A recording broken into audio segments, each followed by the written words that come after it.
เราก็มาถึงร้านบัญชัยมอเตอร์แล้วนะครับที่จังหวัดนครสวรรค์นะครับแล้วก็นี่ครับผมผู้โชคดีของเราครับผมรายแรกครับจากจังหวัดนครสวรรค์นะครับก็มาถึงแล้วที่เรียบร้อยเดี๋ยววันนี้ครับเราจะมาทำการติดตั้งนะครับตัวโชคอัพของ Grand Filano เนี่ยที่เป็นดีไซน์ใหม่ตัวนี้ครับกับรถคันนี้เลยแต่ก่อนอื่นเนี่ยเดี๋ยวเราไปทำความรู้จักกับพี่กันหน่อยดีกว่าครับผมโอเคครับพี่สวัสดีครับผมสวัสดีครับสวัสดีครับครับอันดับแรกขอแสดงความยินดีด้วยนะครับผมขอบคุณมากครับขอบคุณอีกครั้งครับพี่แนะนำตัวหน่อยครับผมชื่อสุพนัทคุดจรนะครับหรือเรียกต้นก็ได้ครับพี่ตอนนี้ทำงานอยู่บริษัทเอกชนนะครับของแฟดเอ็กเพสครับพี่นครสวรรค์นี่แหละครับอย่างแรกเลยเท้าความก่อนหน้านี้ผมสนใจมากตอนนี้คือแบบจะเปลี่ยนโชคเลยใช้โชคเดิมมาก็อย่างว่าพี่ของแกรนด์ฟิลาโนนะครับเป็นโชคเดิมที่ก็เหมือนเขาให้มาอย่างไม่เต็มที่ยังไม่มันยังไม่ตอบโจทย์เนาะเลื่อนไปเลื่อนมาเจอทางเพจของพี่YSSได้ติดตามอยู่แล้วด้วยนะครับแล้วก็เจอกิจกรรมนี้ดีมากเลยก็เลยลองส่งดูครับ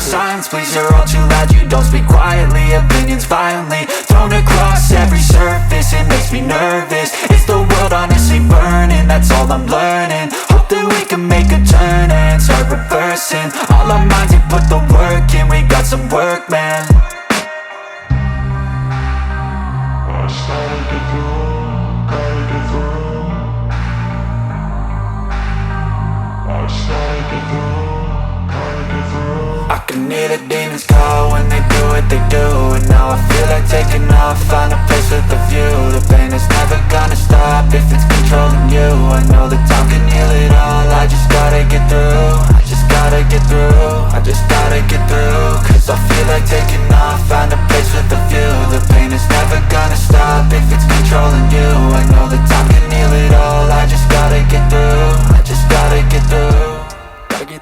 ตอนนี้เปลี่ยนโชคเสร็จแล้วทั้งด้านหน้าและด้านหลังเนี่ยความรู้สึกเป็นยังไงบ้างครับอย่างแรกเลยพี่ขึ้นคอมครั้งแรกเปลี่ยนไปเลย ฟิลลิ่งนี่เปลี่ยนเลยทั้ง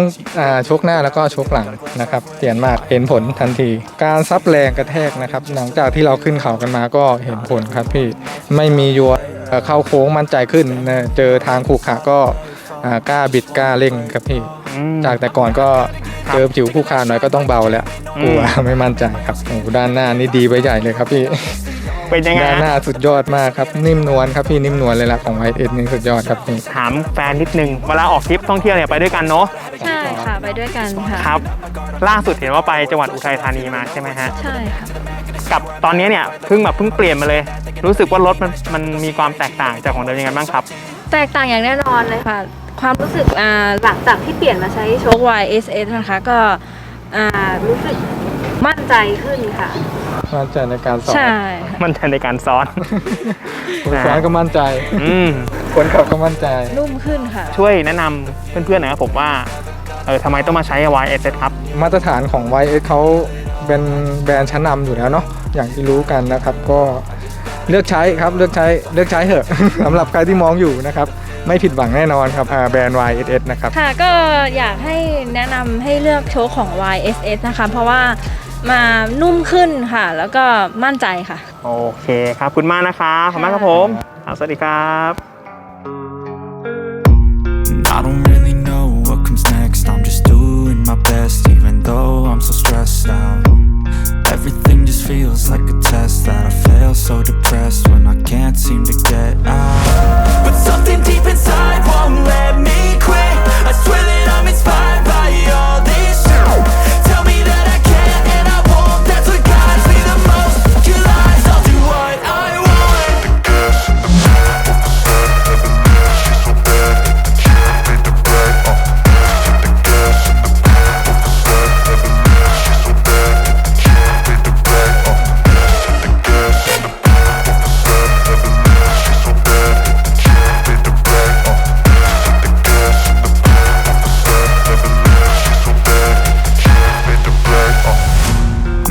by thirst, I'm inspired by worth I desire your worst, so you can just hide while I work